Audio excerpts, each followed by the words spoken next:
How does a woman who once slept in a king's bed die with no grave, no name, no record? And if Mary Boleyn truly meant nothing, why does her blood still sit on Europe's thrones? Mary Boleyn was born sometime around 1499 or 1500. The exact year is uncertain, not because the records were lost, but because in Tudor England, daughters were rarely considered important enough to record precisely. She was the child of Thomas Boleyn, a rising courtier and skilled diplomat, and Elizabeth Howard, daughter of the powerful Duke of Norfolk. This was not a poor family. This was not a powerless household. Mary entered the world surrounded by land, lineage, and expectation. Her childhood unfolded at Hever Castle in Kent, a place of stone walls, green grounds, and carefully managed appearances. Tutors were provided. Languages were taught. Music, manners, and obedience were drilled early. French was learned before English was perfected. On the surface, it looked like privilege. But privilege in the Tudor court came with a condition. Every advantage existed to serve one purpose: proximity to power. Thomas Boleyn had earned his position through loyalty to the crown. He had crushed rebellion, carried messages across Europe, and proven himself useful to two kings. His reward was access, and his children were part of that access. Mary's education was not designed to give her independence. It was designed to make her presentable, adaptable, deployable. In Tudor England, noble daughters were not raised to choose their futures. They were raised to fit into them. From the beginning, Mary's value was measured not by who she was, but by where she could stand, at court, near royalty, within reach of influence. Her body, her reputation, her eventual marriage were all understood as assets long before she could understand them herself. There is no letter from Mary describing her childhood, no diary recording her hopes or fears, only the outline of a life being quietly prepared for use. She did not grow up knowing she would become a footnote in history. She grew up knowing how to curtsy, how to speak when spoken to, and how to remain silent when silence was required. And in the Tudor court, silence was often the most valuable skill a woman could possess. In 1514, Mary Boleyn crossed the Channel to France. She did not go by choice. She went because the Tudor court had decided her education was complete and her usefulness was about to begin. Mary entered the household of Princess Mary Tudor, the younger sister of Henry VIII, newly sent to France to marry King Louis XII. It was an honor, a rare one. Service at a foreign court meant refinement, visibility, and connections that could elevate an entire family. But the marriage barely lasted 3 months. Louis XII died quickly, and the English princess returned home. Mary Boleyn did not. Instead, she remained in France, transferring into the household of Queen Claude, wife of the new king, Francis I.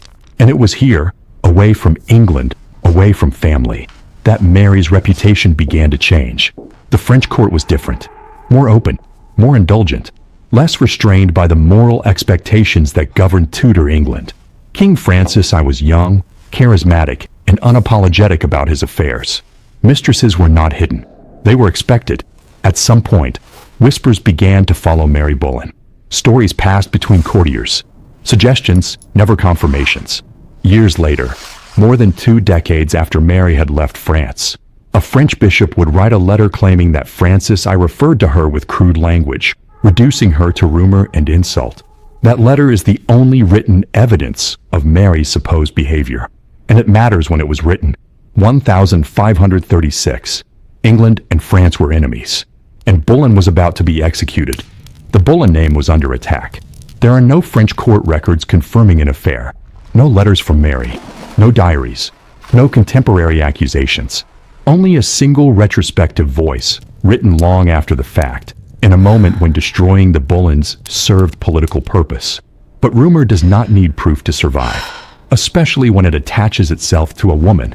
Whether the stories were true or not, they were dangerous. A daughter's reputation could stain an entire family. Thomas Boleyn understood this better than anyone, and when the whispers grew loud enough, he made a calculated decision. He recalled both daughters home. France had given Mary polish, language, and exposure. It also gave her something far more enduring, a reputation she could never fully escape. From this moment forward, Mary Boleyn would carry a label shaped not by documents, but by gossip, proof that in royal history, A woman's honor did not need to be lost to be destroyed. It only needed to be questioned. By 1520, the whispers surrounding Mary Boleyn had become a problem that required containment. Not investigation, not clarification, containment. The solution was marriage. Thomas Boleyn arranged a match with William Carey, a gentleman of the Privy Chamber. Carey was respectable, well-connected, and, most importantly, safe. He had proximity to the king without threatening ambition of his own. Through distant bloodlines, he was even related to the royal family. On paper, it was an ideal union. The wedding took place in February 1520 at the Chapel Royal in Greenwich Palace, and the guest who mattered most was present. Henry VIII himself attended the ceremony. That single detail mattered more than vows or blessings. A king does not attend the wedding of an insignificant woman. His presence signaled approval, favor, and, perhaps, interest not yet declared. For Mary, the marriage changed her status, but not her function. She moved smoothly into court life as a lady-in-waiting to Catherine of Aragon. She attended feasts, dances, and ceremonies.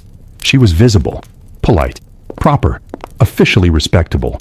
On the surface, the problem appeared solved. But this was never a marriage built for companionship. It was built to stabilize perception, to anchor a young woman's reputation to a man whose name could absorb scandal and silence questions. Whether Mary loved William Carey is unknown. Whether she was asked what she wanted is even less clear. What is clear is that this marriage did not exist to give Mary security. It existed to protect the families standing at court. It placed her in the Queen's household, under constant observation, and within the daily orbit of the king. In Tudor England, marriage was not an escape from power. It was a method of organizing it. Mary had moved from daughter to wife, from potential liability to managed asset. Her reputation was now officially guarded. Her body, however, was closer to the center of power than ever before. And that proximity would soon turn a safe solution into a far greater risk, one no marriage contract could contain. Sometime between 1522 and 1525, the balance of Mary Boleyn's life shifted. Not because she chose differently, but because the king noticed her. Henry VIII was still young by Tudor standards, confident, athletic, accustomed to obedience. He ruled a court where refusal was not a private right, but a political risk. When the king's attention settled on Mary Boleyn, the question most often asked later, did she consent, misses the reality of the moment. In Tudor England, a woman did not refuse a king, not safely, not without consequences that extended far beyond herself. Mary was married. That did not protect her. It placed her under scrutiny. She lived and worked within the Queen's household, visible to the king every day. Court was a small, watching world. Everyone understood what was happening as soon as it began. There was no secrecy, only discretion. The glances, the summons, the expectation of compliance. Refusal would not have been read as virtue. It would have been read as defiance. And defiance toward a king endangered more than one life. It threatened her husband's position, her father's standing, her family's fragile ascent at court. Mary had been raised to understand that her choices were never hers alone. So the affair began. There are no letters from Mary describing those years. No confessions. No recorded protests. What survives is the structure of power around her, and what that power rewarded. Her husband, William Carey, knew. The court knew. Silence was not ignorance. It was strategy. Carey did not challenge the king. He did not object publicly. He did not remove his wife from court. Instead, rewards followed. Land grants, money, advancement within the royal household. None of it was labeled payment, but none of it was accidental. This was how Tudor power functioned, not through written contracts, but through understanding. What mattered was not what was said, but what was allowed to continue. Carey's silence kept the peace and preserved his position. Whether he felt trapped or complicit is unknowable. What is knowable is the outcome. A woman was used. A marriage absorbed the damage. A man was compensated. Mary's body became the site where loyalty was tested and rewarded. She fulfilled what was expected, first as a daughter serving her family, then as a wife preserving appearances, and now as a subject complying with a king's desire. History often frames this moment as scandal, but scandal implies choice. What this reveals instead is a system that made resistance dangerous and compliance profitable, for everyone except the woman at its center. By remaining silent, those around Mary survived. By remaining visible, she did not escape. The moral question lingers because the records do not answer it for us. When silence protects power, is it survival, or is it participation? In Mary Boleyn's case, the court chose not to decide. It simply moved on, richer and more secure than before. And Mary was left to carry the consequences alone. During the years of the affair, Mary Boleyn gave birth to 2 children, a daughter, Catherine, in 1524, and a son, Henry, in 1526. They were born quietly, registered as the children of her husband, William Carey, and then left there. No proclamation followed, no acknowledgement, no gesture from the man who ruled England. This silence mattered, because Henry VIII was not opposed to recognizing illegitimate children. He had already done so. Several years earlier, he publicly acknowledged another son, Henry Fitzroy, born to Bessie Blunt. Fitzroy was given a title, lands, and an education fit for a prince. He was raised in comfort, openly favored, and unmistakably claimed. Mary's children received none of this. If Catherine and Henry Carey were indeed the kings, something many later observers have suggested, but no document confirms, the contrast is striking. One illegitimate child was elevated, the others were erased. The difference was not moral, it was political. To acknowledge Mary's children would have required Henry to admit to an affair with a married woman. More dangerously, it would have forced him to admit, later, that he had slept with the sister of the woman he intended to marry. Silence was cleaner, safer, more convenient. So the king chose not to speak. And in doing so, he shaped 2 lives before they had any voice of their own. Catherine and Henry Carey grew up without titles, without royal protection, and without certainty about their origins. They lived as commoners while the man who may have fathered them wore a crown. Their existence was absorbed into the margins of court life, unremarkable and unprotected. For Mary, the cost of that silence was lifelong. She could not claim her children's status. She could not secure their futures through the truth. She was expected to accept the arrangement, and she did. Not because it was fair, but because challenging it was impossible. This was the logic of Tudor power. Blood alone meant nothing. Recognition meant everything. And recognition was granted only when it served the king's interests. History often focuses on the drama of acknowledged heirs. But here, the tragedy lies with those who were deliberately not named. 2 children existed in the shadow of a possibility that could never be spoken aloud. Their lives were shaped by a decision made in silence, a decision that protected a king's reputation at the expense of their inheritance. In the end, the question is not whether Henry VIII was their father. The records do not tell us that. What they do tell us is something colder. Power decides who counts as a child of the king, and those it refuses to name must live and grow old, without the protection that blood alone could never guarantee. By the mid-1520s, the king's attention shifted, quietly at first, then completely. Henry VIII no longer looked toward Mary. He looked past her, to her younger sister, and Boleyn, and was not interchangeable. She had watched what happened to Mary. She had seen how proximity to power could consume a woman and then discard her. And when the king pursued her and refused to repeat the same path, she would not be a mistress, not in private, not in silence. If Henry wanted her, he would have to marry her.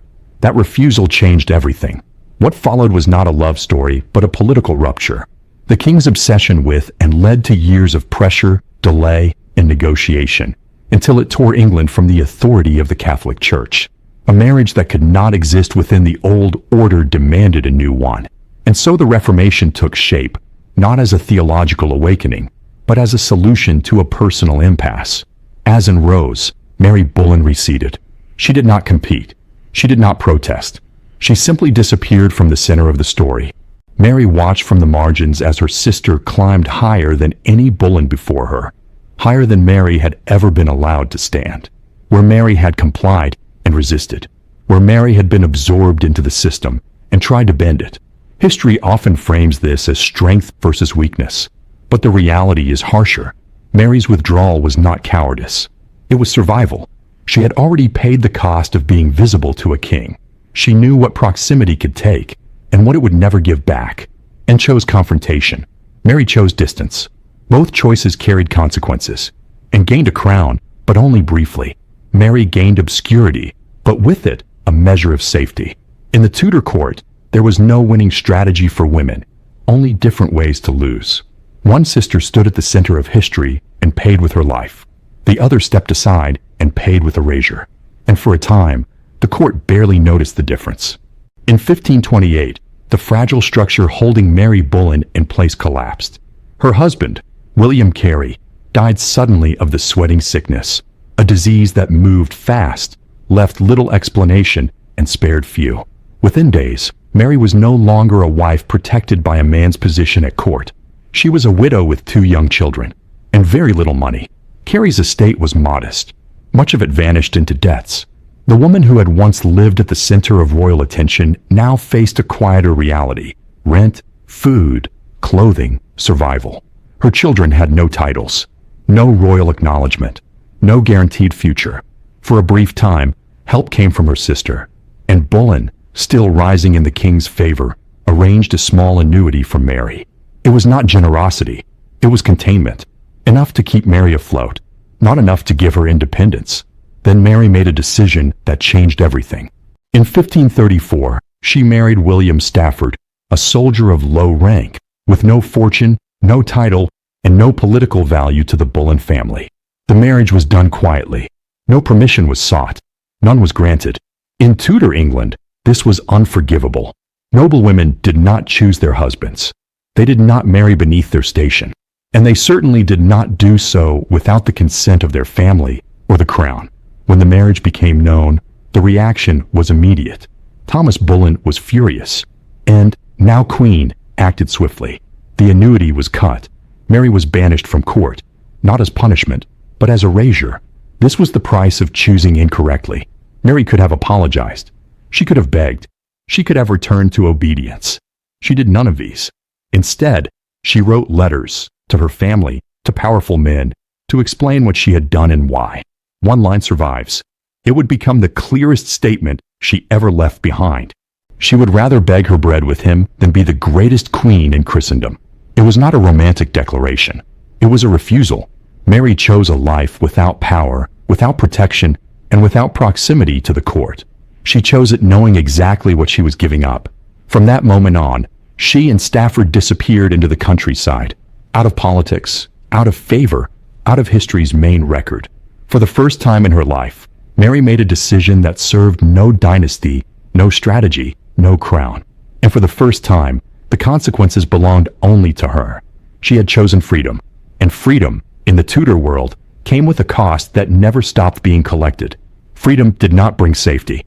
It brought exposure. After leaving court, Mary Boleyn lived without servants, without steady income, and without the invisible protection that proximity to power once provided. She and William Stafford survived quietly in the countryside, far from ceremony and favor. The record's thin here, but the conditions are clear enough. Limited means, persistent uncertainty, and a life shaped by scarcity. Then Mary became pregnant. This child was different, not born of obligation, not negotiated by family strategy, not taken by a king. It was conceived within the one choice Mary had made for herself. There are no medical notes describing what followed, no midwife's report, no parish register detailing the circumstances. What remains is only the outcome. The pregnancy did not survive. The reasons are unknown. There is no confirmed cause, no diagnosis to assign blame. But the context matters. Years of strain, the stress of sudden poverty, the absence of security, the physical toll of childbirth already endured. In Tudor England, these conditions alone were enough to end a pregnancy, especially for a woman whose body had spent much of its adult life serving others' demands. This loss did not happen in a palace. There were no physicians summoned, no prayers recorded at court. It happened quietly, the way so many women's losses did, outside the frame of history's attention. Mary was left with 2 children from her first marriage, children whose origins could never be spoken aloud, children whose futures depended on survival, not recognition. And now, a 3rd child existed only as an absence. In the Tudor world, freedom for women did not arrive without consequence. It did not simply remove restraints, it removed protection. Once Mary stepped away from power, her body became more vulnerable, not less. History often celebrates acts of personal choice as triumphs. But here, The record shows something colder.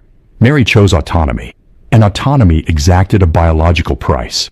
There is no moral judgment in the sources, no lesson spelled out, only a pattern. When women in the Tudor court stepped outside the structures that controlled them, their bodies were left to absorb the risk alone. Mary Boleyn did not lose her child because she chose wrongly. She lost it because, in her world, choosing at all was dangerous. And this time, there was no king to look away. In 1536, the king decided he was finished. Finished with the marriage. Finished with the woman. Finished with the risk. Henry VIII needed a justification that would sound lawful, not personal. And he found it in a detail from the past, one he had helped create. He claimed that his marriage to Anne Boleyn had been cursed from the beginning, not because of treason, not because of adultery, but because he had once slept with her sister. That sister was Mary Boleyn. The argument was technical, biblical, convenient. It reframed years of obsession and political upheaval as divine punishment. It transformed the king from an aggressor into a victim of fate. And it required nothing from Mary herself, not testimony, not consent, not even her presence. Her name was enough. Anne's fall was swift. Arrest followed accusation. Accusation followed rumor. Charges were constructed to be shocking, public, and final. Adultery, treason, incest. The court understood their purpose even if it questioned their truth, and was condemned. Her brother, George Boleyn, was condemned with her. And presiding over the machinery that led them to death was their own father, Thomas Boleyn. There is no record of protest, no recorded refusal, only participation. The choice was not framed as cruelty. It was framed as survival. To oppose the king was to invite destruction. To comply was to remain standing. And so the system closed in on itself, each participant preserving their place by allowing the outcome to proceed. And Boleyn was executed on May 19th, 1536. George Boleyn died before her. Mary was not there. By this point, she lived far from court, removed from ceremony and consequence. There is no evidence that she attended the trial, no record that she witnessed the executions. History does not tell us whether she mourned, whether she felt guilt, or whether distance offered her a measure of protection. What history does tell us is colder. Mary's body had once been used to secure favor. Her silence had once protected men around her, and now her past was used to erase her sister. She did not speak in 1536. She was not asked to. Her role was complete. The king remarried within days. The court moved on. The Boleyn family was broken, and Mary Boleyn, absent, unnamed, unheard, remained what she had always been in Tudor power struggles, a function, a precedent, a justification, used once more, and then left behind. In 1543, Mary Boleyn died. She was around 43 or 44 years old. The records do not agree on the details. They rarely do when the woman in question no longer mattered to power. There is no confirmed cause of death, no surviving medical account, no reliable parish register naming the circumstances. Even her burial place is uncertain. Some suggest a quiet church in Essex. Others point to records that no longer exist. If there was a marker, it did not survive. If there was a grave, it was later erased, perhaps during the Reformation, perhaps simply by neglect. Mary Boleyn did not die surrounded by ceremony. There was no court in attendance, no chronicler summoned to record her passing. She died as she had lived her final years, outside the frame of importance. By Tudor standards, this was an unremarkable ending. Women who stepped away from power were not remembered. They were absorbed into silence. History reserved its ink for queens, not for those who had chosen to leave the stage. And yet, this is where the story becomes uncomfortable, because Mary's death was not the end of her influence. She left behind two surviving children, Catherine and Henry VIII, the same children the king had never acknowledged. They had grown up without titles, without royal protection, and without certainty about their blood. But time did what power could not prevent. They endured. Through Mary's children, her lineage continued. Quietly at first, then securely, then unmistakably. While Anne Boleyn's line ended with a single daughter who left no heirs, Mary's blood moved forward, through generations, marriages, and alliances, until it reached thrones that no one in 1536 could have predicted. This is the final paradox of Mary Boleyn's life. The woman history labeled insignificant left no monument, no tomb, no inscription. But her blood survived where crowns failed. In the Tudor world, recognition defined value. Mary received none, yet what she carried outlasted those who condemned her, those who used her, and those who erased her. She did not die a queen. She did not die remembered. She died as the system intended her to die, quietly. And still, the legacy it tried to bury continued on, generation after generation, written not in stone, but in blood. History forgot Mary Boleyn. The consequences of forgetting her did not. History remembers the Tudors through crowns, portraits, and dates. But power is not built from symbols. It is built from bodies. Mary Boleyn paid for proximity to power with her youth, her silence, her children's futures, and, eventually, her disappearance. She was used when useful, ignored when inconvenient, and erased when no longer required. No record tells us she resisted. No record tells us she consented. What remains is a system that worked exactly as it was designed to. So the question lingers, because the documents do not answer it for us. Who paid the true price for Tudor power? The king who ruled, or the women whose lives absorbed the cost of his desires? Silence kept people alive. Silence preserved positions. Silence allowed families to survive one more season at court. But survival came at a price that was always paid by someone else. When Henry VIII needed legitimacy, he found it. When he needed heirs, he blamed women. When he needed escape, he rewrote the past. And the court accepted each revision, because acceptance was safer than truth. Mary Boleyn did not leave a manifesto. She did not leave an accusation. She left a life that exposes a pattern. Power rewards silence, then pretends it never asked for it. History calls this era decisive, transformative, necessary. But necessary for whom? If history remembers crowns, it forgets the cost of wearing them. If it remembers queens, it forgets the women who never stood on the stage long enough to be named. Mary Boleyn's story does not ask for sympathy. It asks for recognition, not of her virtue, not of her choices, but of the system that required her to make none at all. The story ends here. The judgment does not. History has spoken. Now it is up to us to decide what we heard.